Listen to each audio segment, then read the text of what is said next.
कलत्रं धनं पुत्रपौत्रादि सर्वं गृहं बान्धवा सर्वमेतद्धि जातम्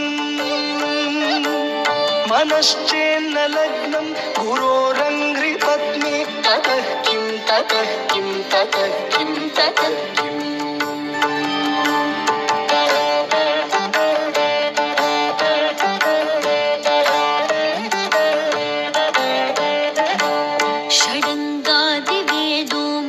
शास्त्रविद्या कवित्वादिगद्यं सुपद्यं करोति